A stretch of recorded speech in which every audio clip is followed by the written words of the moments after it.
In this video, we're going to look at how electron configuration and valence electrons determine the properties of a substance.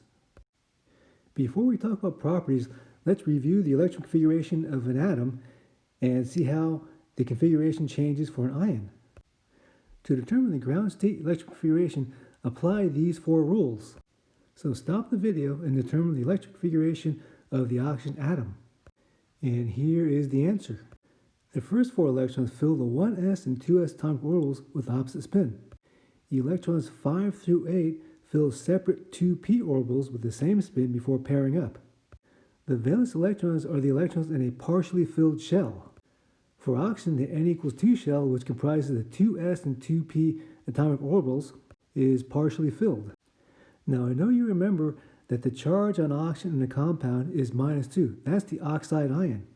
The additional electrons fill the 2p atomic orbitals and gives oxygen a very stable, completely filled shell. Elements are classified by property, so stop the video and answer these 2 questions. And the answers are: lithium, sodium, and potassium are soft reactive metals, so stop the video and see where these metals are in Mendeleev's original periodic table. Here is the answer. Let's compare Mendeleev's table to the current periodic table. The current periodic table shows lithium, sodium, and potassium in a column which is called a group. The group number tells us the number of valence electrons in that atom. So sodium, which is group 1A element, has 1 valence electron. Oxygen, a group 6A element, has 6 valence electrons. Elements are arranged in the periodic table based on their properties. Let's take a look at atomic radius and ionization energy. Ionization energy is the amount of energy required to remove an electron from an atom. So stop the video, look at the trends in that picture of the periodic table, and answer this question. And the answer is, as the atomic radius increases, the ionization energy decreases. This means the farther away the negatively charged electrons are away from the positively charged nucleus, the easier the electron is to remove. So when enough energy is absorbed by sodium, that's the ionization energy, sodium loses an electron to form sodium ion. So stop the video and answer these questions. And the answers are: sodium has 11 electrons, so here's the electron configuration. The valence electron is the 3s electron in the partially filled M shell. When sodium loses 1 valence electron, it forms a sodium ion which has a completely filled shell. If sodium lost 2 electrons, the L shell is partially filled. That's not stable. So sodium ion has a +1 charge. Note that the charge equals the group number for a metal. Sodium ion with its completely filled shell is less reactive and more stable than sodium atom. And it turns out that sodium ion is smaller than sodium atom. Lithium, sodium, potassium, the group 1A metals called the alkali metals, react with water. These are single replacement reactions, so stop the video and determine the products of each reaction. Here are the answers.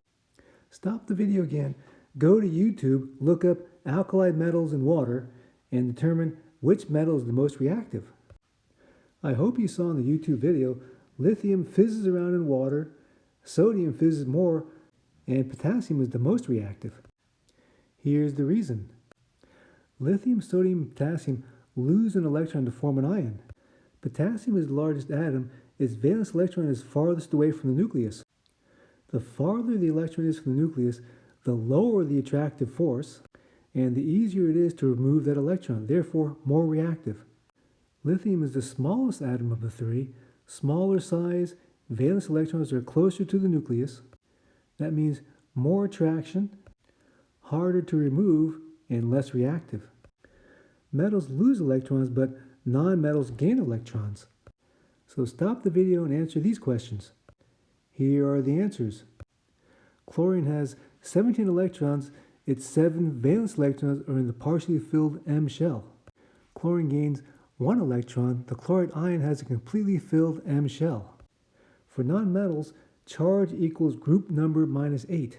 Chlorine is a group 7 element, so 7 minus 8 equals -1.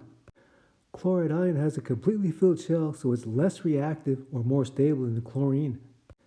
With the extra electron, chloride ion is larger than chlorine. We looked at alkali metal reactivity. Is the halogen reactivity the same order? We compared chlorine, bromine, and iodine as bleaches earlier. Turns out that chlorine is the best oxidizing agent, iodine is the worst. It also has to do with size. Chlorine is the smallest of the three. Its electrons are closest to the nucleus and therefore more attracted to the nucleus. Greater attraction means electrons are more easily gained. The more easily gained the electron is, the more reactive the substance. So electron configuration tells us about properties. The valence electrons are in partially filled shells and are farthest away from the nucleus. The group number in the periodic table tells us the number of valence electrons. The farther away electrons are from the nucleus, the easier they are to move. Therefore, big metals like potassium are more reactive than small metals like lithium. The closer electrons are to the nucleus, the greater the attraction. So small nonmetals like chlorine more easily gains electrons than large nonmetals like iodine.